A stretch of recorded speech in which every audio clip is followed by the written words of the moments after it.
Magandang umaga sa inyong lahat, men. Ito ay Sabado, August 9, 2025. Ayusin ko lang yung higaan ko. Sarap ng tulog ko ah. Ito ang aking, pwede mong tawaging pajama. Pambaba, pangitaas. Diyan lang kayo. Yan, ayos na. Kuha tayo ng tubig para sa maiksing biyahe. Sa baba tayo at mag pre-trip inspection. Pero parang gusto ko munang itapon yung basura ko.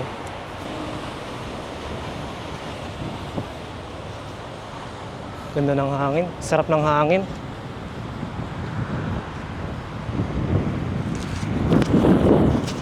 Daming tao dito ah.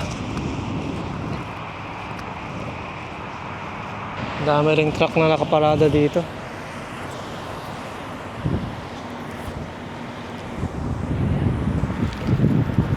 So ngayon, wala na tayong basura dito sa truck. Pwede na tayo mag pre-trip inspection. Ito nga pala ang rest area dito sa Toledo, Ohio, sa Interstate 75. At ano bang gagawin natin ngayon? Mga 2 oras na lang, nandun na ako sa border ng Sarnia. And tatambay tayo sa may border ng Sarnia. Dahil Sabado pa nga lang ngayon at ang aking delivery ay kailan ba ang delivery? Monday pa. So kailangan kong matulog sa tawag dyan. Kailangan kong matulog sa St. Clair, malapit sa Sarnia.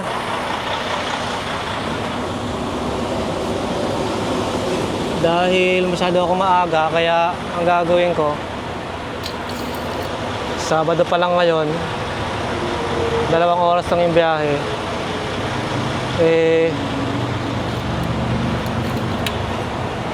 Doon na ako titigil sa may St. Clair. Tapos aalis ako bukas ng Linggo. Tama-tama, Linggo ng gabi. Nandun na ako sa Montreal. Goods na tayo nun. Ayos. Start na pala natin yung makina para lumamig na.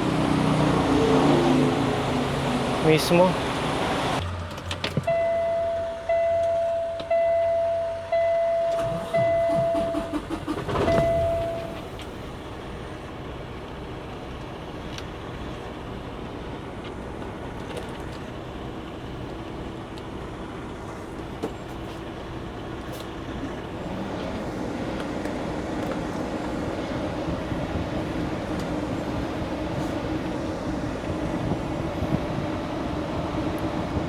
Wala pa pala akong 10 hours.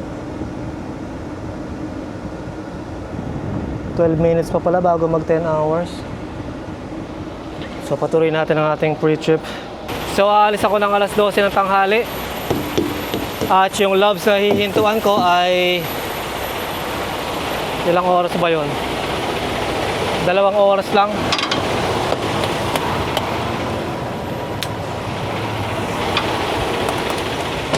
Hihinto na ako pagdating ko doon sa may loves. Dahil wala. Alas 2 o alas 3 na ng tanghali yun o ng hapon. At tutulugan ko na doon, men. So nakaselyo pa rin ang ating tawag dyan, trailer. Ayos tayo dito sa Codley, men. Yun ang yung gagawin ko, men.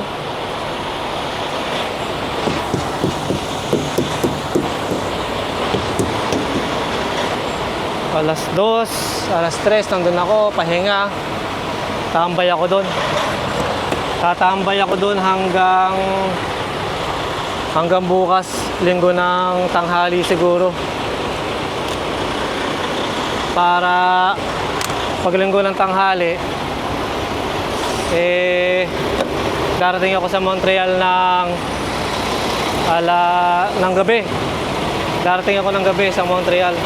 So pagdating sa Montreal, tamang-tama yung deliver natin ay alas 8. Kaya sakto yun. So yung tatambayan ko na loves, mga kalahating oras lang yun mula sa papunta sa border ng Canada sa may Sarnia. Ang tawag sa lugar ay St. Clair.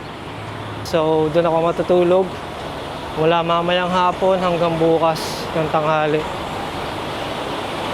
Actually, pwede ako umuwi ng bahay, pero hindi na ako uuwi. Ididiretso ko na. Doon na lang ako matutulog sa truck stop. Muntik ko na makalimutan ng kape, men. Ano ba yan? Muntik na.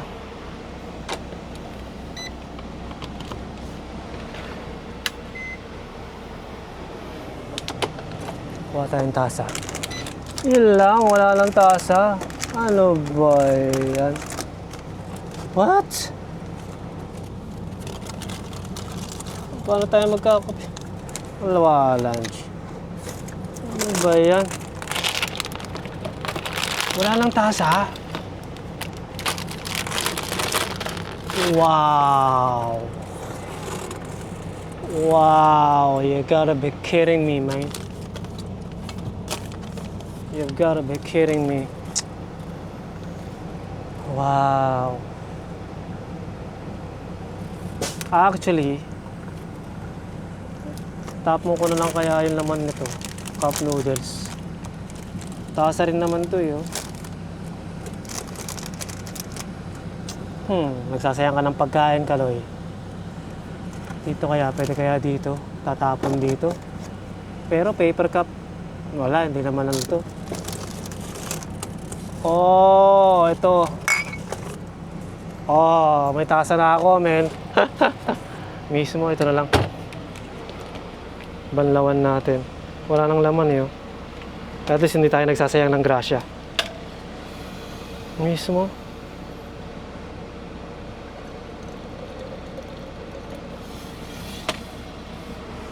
Kapeng-kape ka na tapos wala kang tasa. Ano ba yan?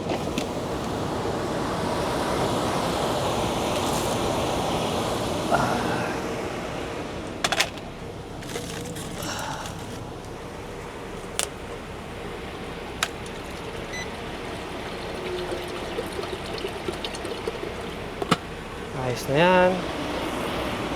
Ito. Init. Uy.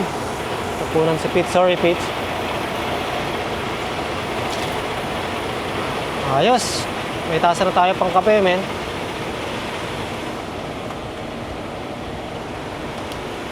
Yung mga ganyang klaseng problema, ang daling solusyonan, ano? Ay, siya. Ayos. So ngayon, pwede na ako mag-pre-trip pala. 10 hours, 4 minutes na. Timplahin na natin to. Paano ba to?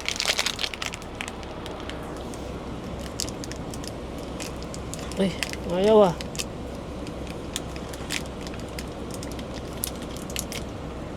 Yun. Pwede bang ayaw yan? Uy, tama na.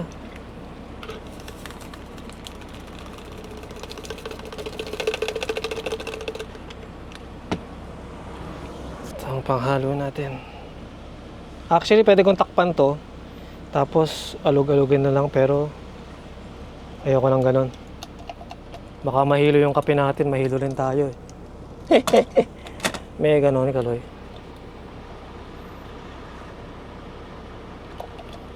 Parang matapang ah.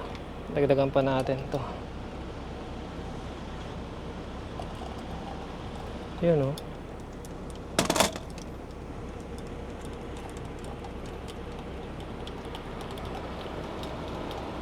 Tikman nga natin. Uy, tumulo.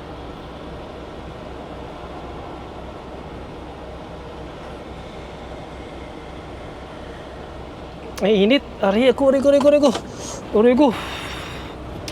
Pero okay na yung lasa. Grabe, paso ako dun ah. So, kailangan ko palang towel para hawakan yan. Ano ba yan? 2 oras lang naman yung truck stop. So, sayang itong takip na to. Lifesaver yan. Dapat kung may tapon yan.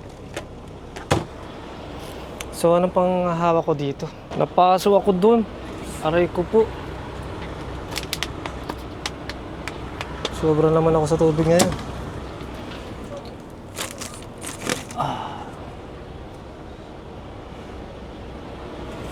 Kailangan may ganito. Paano yan habang nag-drive ako?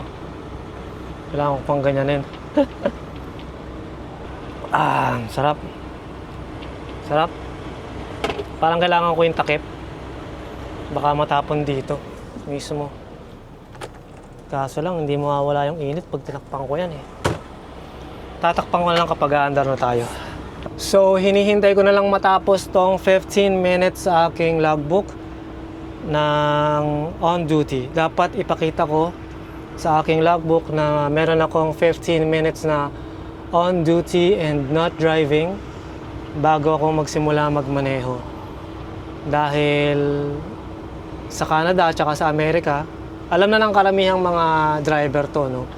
Dito nga sa North America. Pero sa mga hindi nakakaalam, bago po kami magsimula mag-drive sa araw na, kunwari araw na to, kailangan ipakita namin na meron kaming on duty and not driving na status sa aming logbook na 15 minutes at least.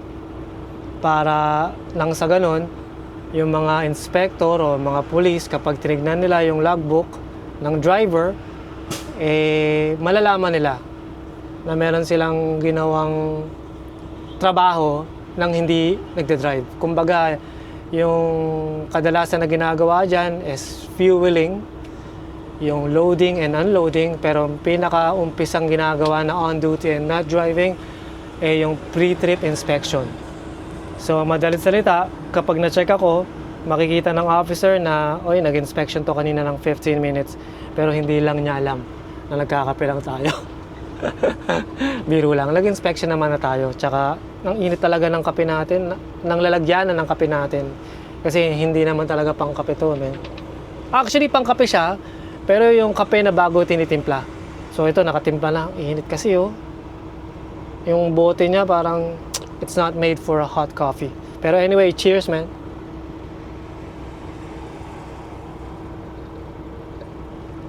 Yon, suabe. Hindi na siya nakakapaso at hindi rin siya malamig. Tamang-tama lang sa mainit na panahon. Ano bang temperature? 93 Fahrenheit, man. Siguro mga 25 Celsius. Kasi hindi naman talaga 93 to.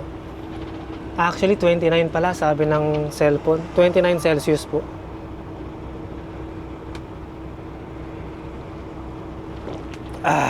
Sarap.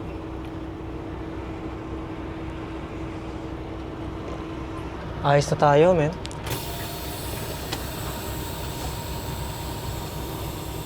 Sign up sa cross tayo. Sana wag matapon yung kape. Test our spikes. Spikes are working. Let's go, man.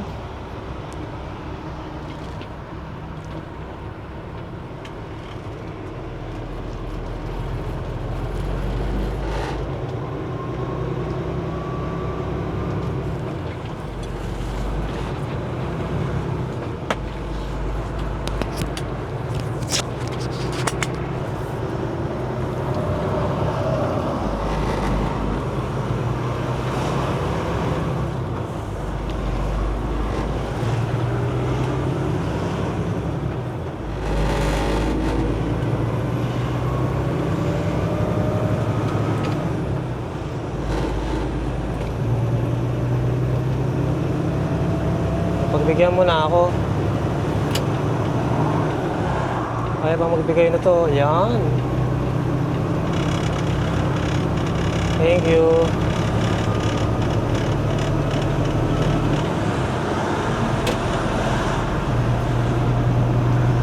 Ayos na. Back on the highway, man. So, 2 oras, titigil na ako. Ang iksi ng biyahe natin ngayon, ano? Dahil nga Sabado ngayon, and cheers tayo, men, sa ating mahiwagang, ano to? Ang tawag dito? Coffee mug. Cheers. Pero ang tawag ko dito talaga ay mason jar. Yun, no? Coffee in a mason jar. Cheers, man.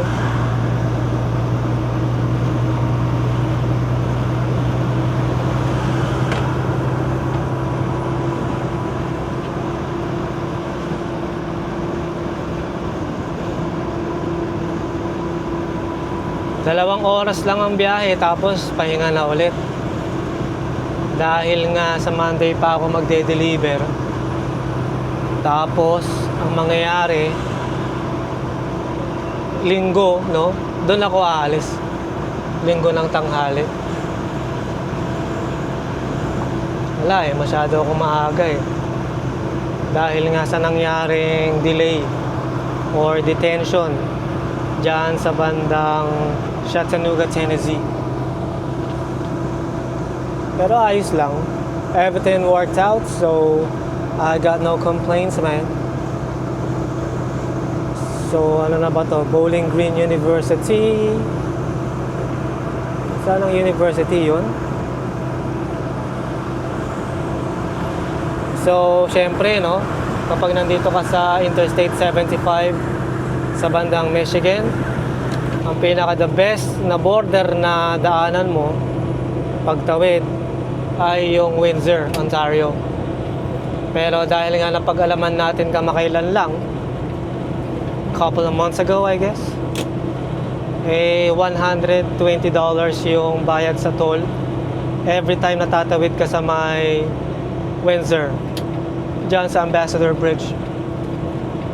So madalit salita, napag-alaman rin natin na sa Sarnia $56 lang yung bayad sa pagtawid ng Canada, di ba? Parang, and America, vice versa, parang ganon. So ang laki ng matitipid mo, $70, tama ba?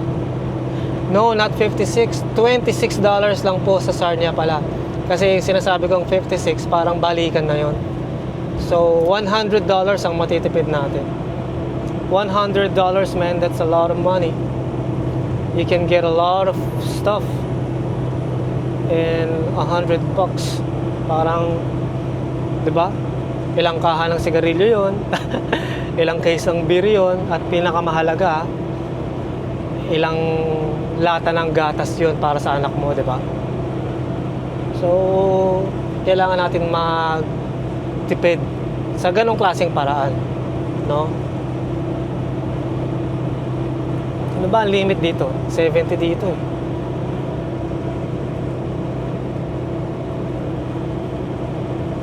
Ganda naman ng ano dito, men, tanawin. Probinsyang probinsya.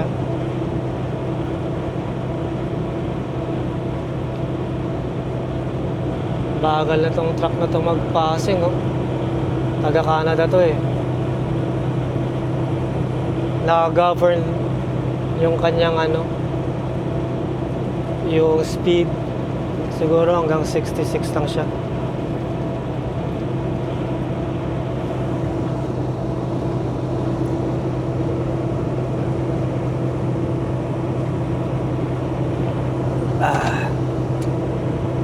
Sigurado ko yung dyan to. See? Suplado ah. Taga Woodstock yata to ah. Trans 99. Guelph. Yan o, Guelph. Guelph, Ontario. Malapit sa Woodstock.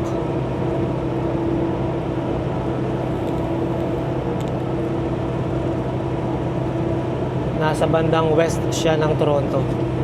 Actually, yung Guelph, ano yan eh, northwest ng ano, Toronto. Pero yung Woodstock, talagang west yun.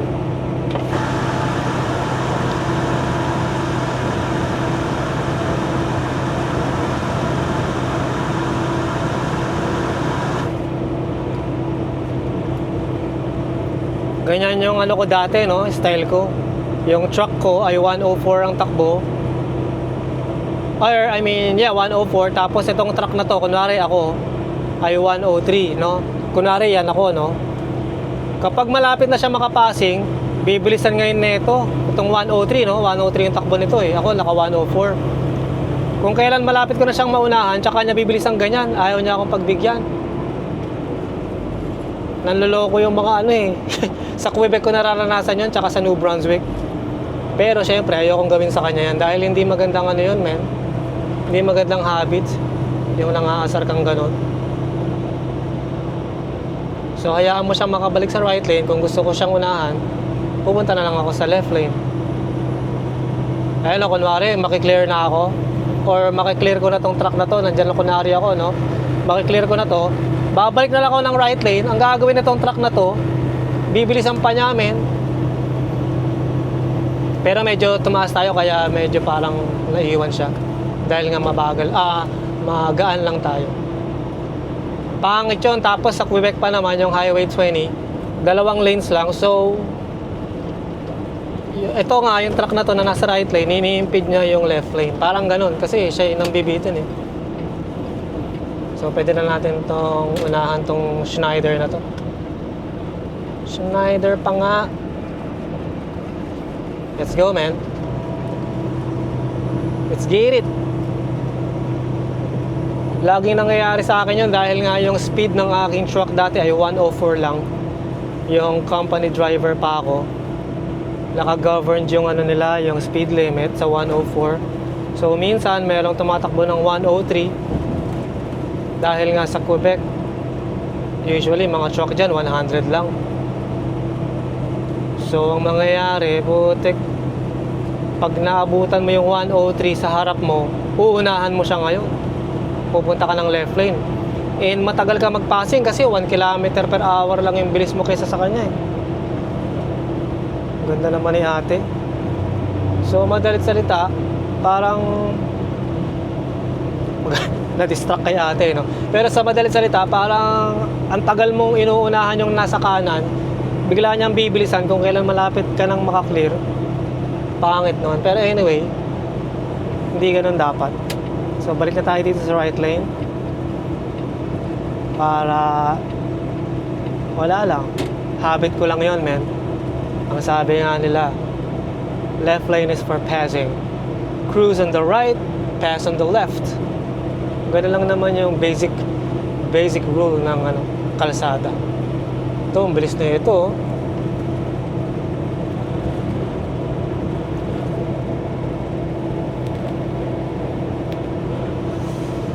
So, meron tayong 75 miles bago tayo makarating sa Detroit. So, mga 75 minutes.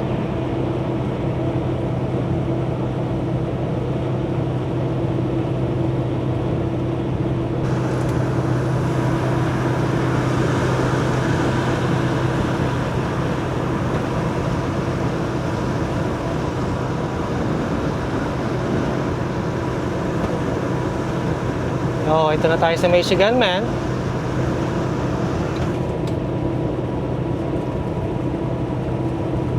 Yun, oh.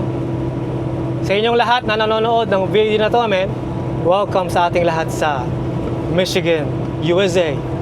Hey, dito tayo sa right lane.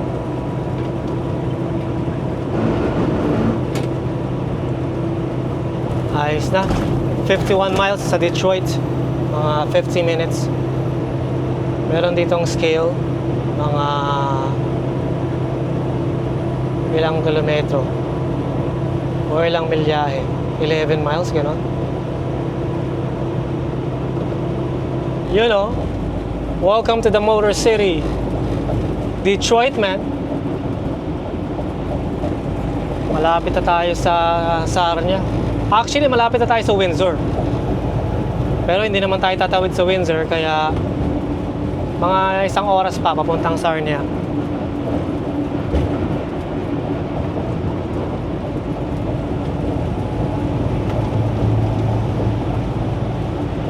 Nandiyan yung team ng mga bad boys, oh. Detroit Pistons, man. Grabe, laki ng planta na to, no? Hindi pa ako nakapunta sa planta na yan. Kung ano mang planta yan. Ayan yata yung Ford, eh. Ano mo nga? Parang metro, yung letter M, ano ba yun?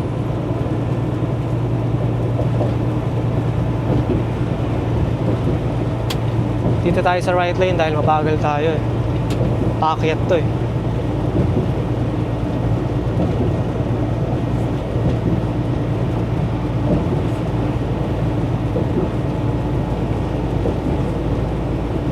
Doon banda ron, ang Canada.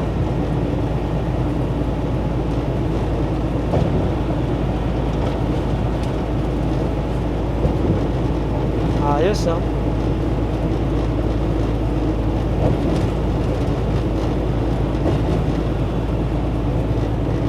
Tapos yung tulay naman na yun, ewan ko kung nakikita nyo na. Yan na yung tinatawag na Ambassador Bridge.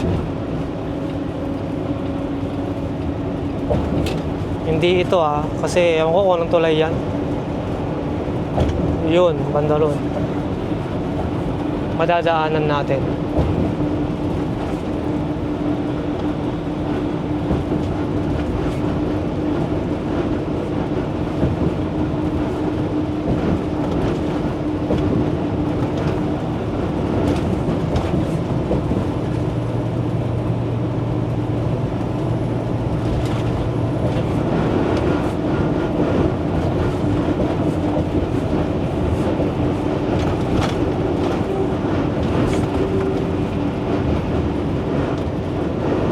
Parang sarado yung exit hindi, 46B or 47B yata yun, yung Canada.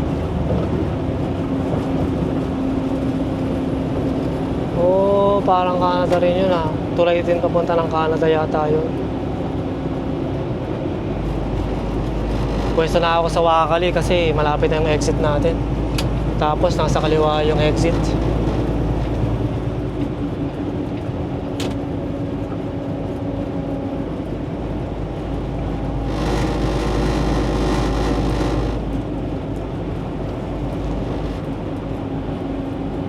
Yung Ambassador Bridge, yun nga, 47B, nakabukas.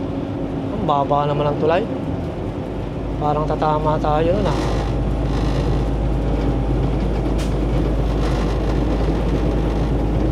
Malapit na matapos yung construction dito. Pwesto na ako sa kaliwa.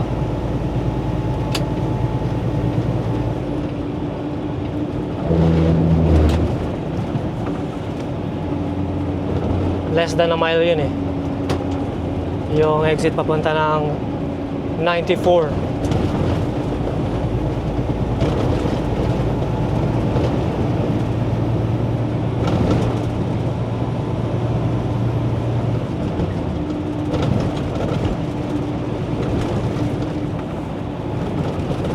Sabado ng alas 2. Daming sasakyan Party mga tao.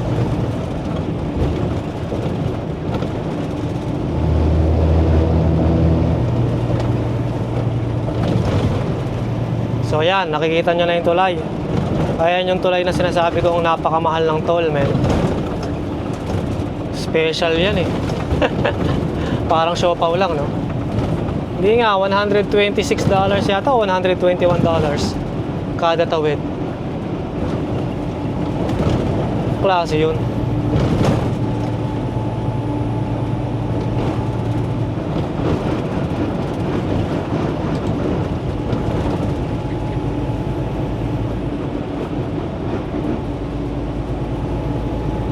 Yan yung tulay na yan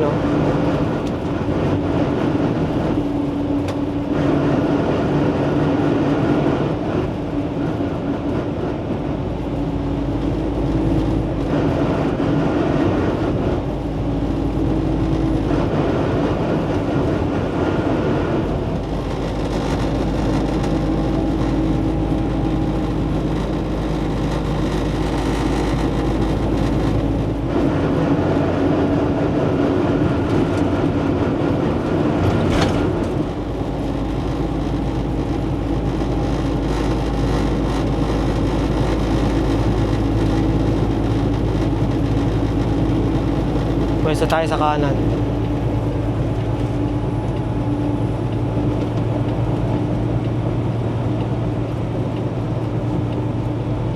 Mismo.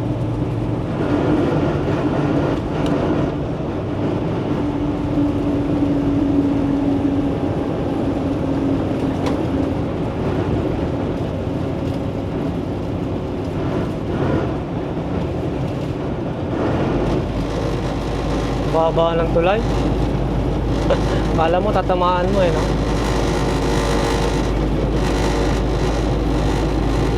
Ngayon tutumbukin natin ang Port Huron. 94 East. Check na natin yung kanan kung may oncoming traffic. Wala. Libre. Libre, men.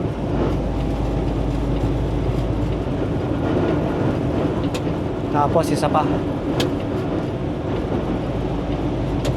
Ayos na.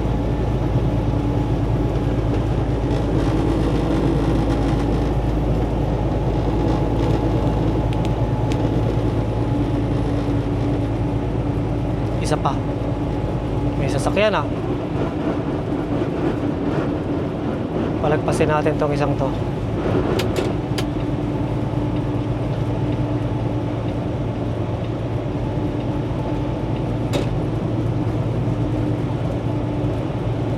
Ayos na. Port here in Michigan, man.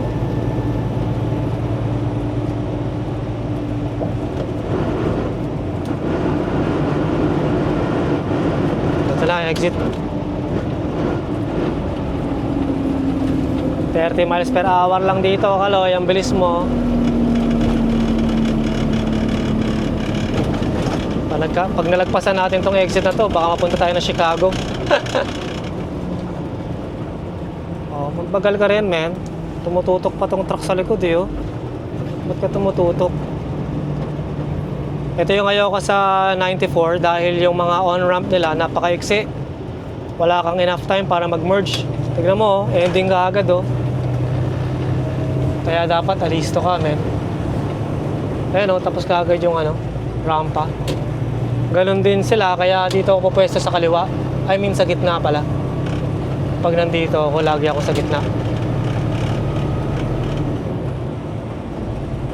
Kung nasa kanan ka, mapapapreno ka na lang kasi nga maiksi yung mga rampa.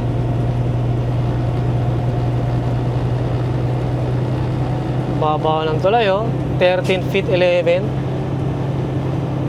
Parang tatamaan eh, di ba? Oh, grabe. 13.6 naman tayo. Meron pang mas mababa dito, 13.10.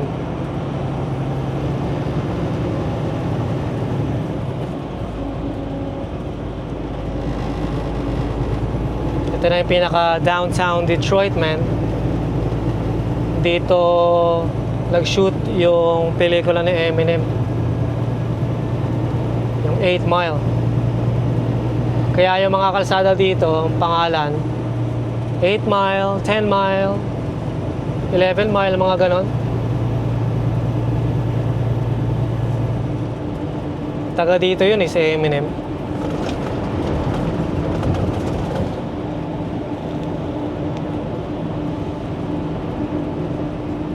Hanapin natin yung kalsada na merong mile sa pangalan. 55 lang dito, naka 60 na ako. Okay lang naman yung 60 sa 55. Ay, na-traffic na tayo dito, man. Dahil mayroon akong sign na nakita, sarado yung isang lane sa kaliwa. Kaya nagkakaroon ng congestion dahil mag-merge sa kanan.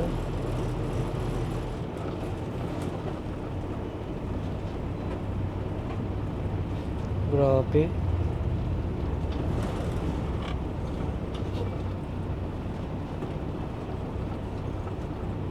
Ito na yung tulay na sinasabi kong mas mababa pa sa 1311. Yan, oh. 1310. Tingnan mo yung trailer niya. Grabe. Halos tumama na, no? Ganyan na lang, oh. Napakababa. Halos tumahama na siya, eh. Pero ganun pa man, dire-diretso na to hanggang makarating tayo sa truck stop sa may Loves bago dumating ng border, men. Nakawala na tayo sa traffic, men. Ayos na. So, left 2 lanes pala yung sinarado nila doon.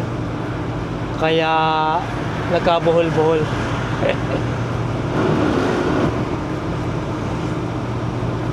Pero, ganun pa man, ito na yung sinasabi ko sa inyo kanina, yung pelikula ni Eminem. Yung kalsada na yan, papunta ng 8 Mile Road. Kung nakikita nyo.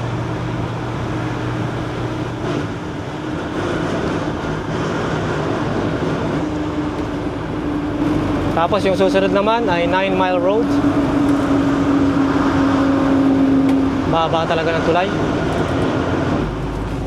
So ngayon, alam nyo na ako saan kinuha yung title nung pelikula ni Eminem na 8 Mile Road. Kalsada yon, men. Doon kasi yung tirahan nila. Ang pagkakaalam ko, no, doon sila nakatira. May nakapagyo pala yung rosaryo ko, abe. Nalaglag yung rosaryo. Saan ba magandang isabit to? Dito muna.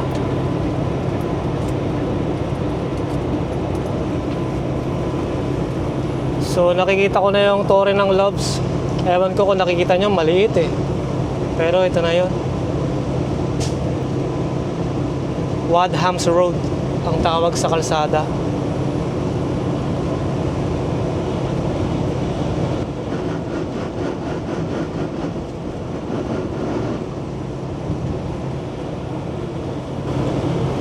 Ito na yung exit na yun, men.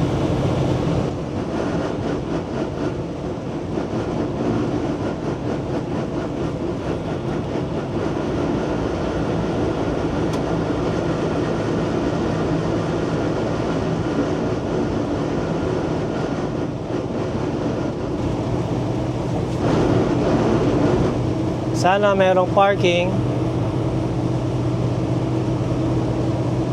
Maaga pa naman, alas 3 pa lang.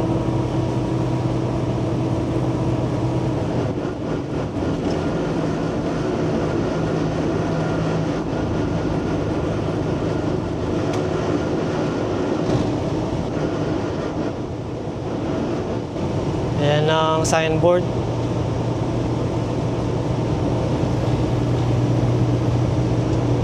Ito na. Wala na yung Torre ah. Dati nandyan yung Torre, oh.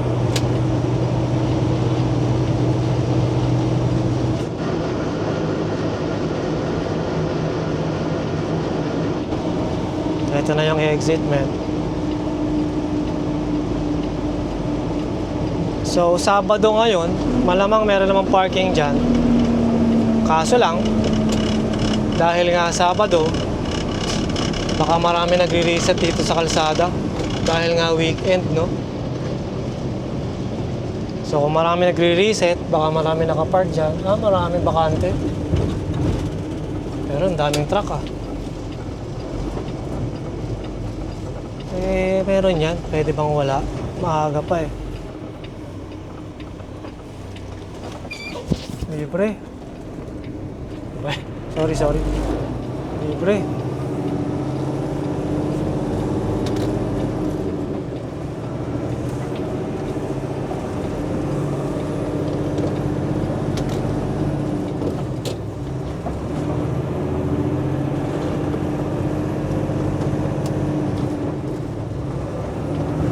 Marami nga.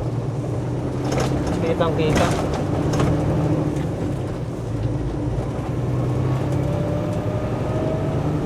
Ayos na.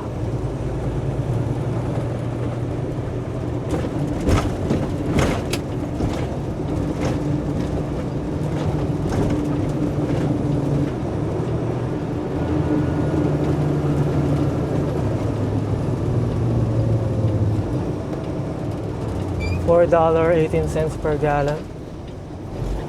Pasok, Kaloy!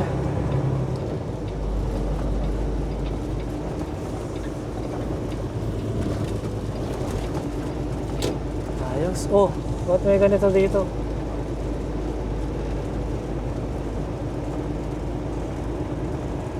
Golf cart? Bakit naka-golf cart yun?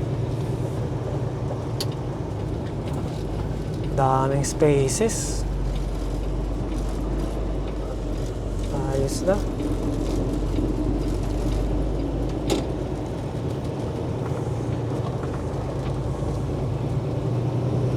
Itong mga to dito pa nag-park eh. Siguro naka-brake lang yan.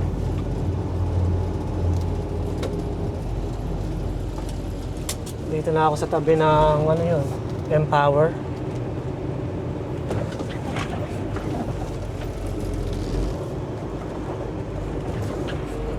Empower.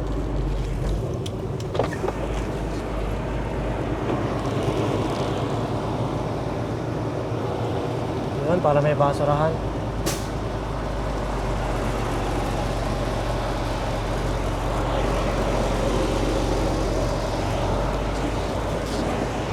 Masagasaan niya mga yan.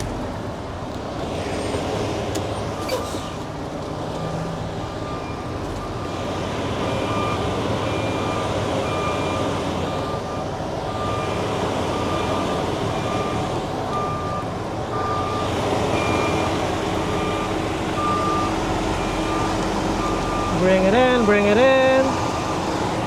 Bring it in. Now chase it.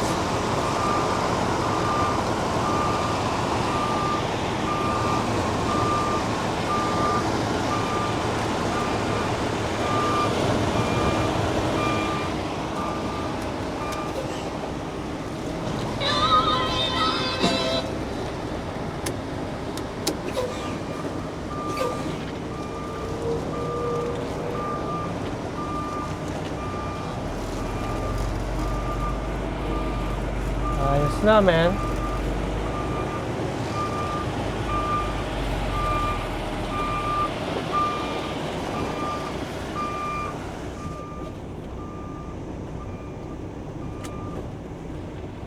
Ayos. Salamat sa Panginoon. Hi.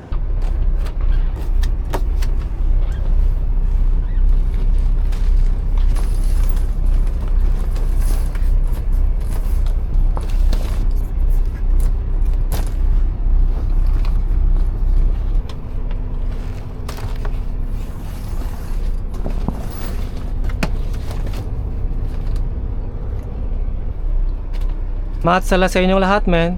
Peace.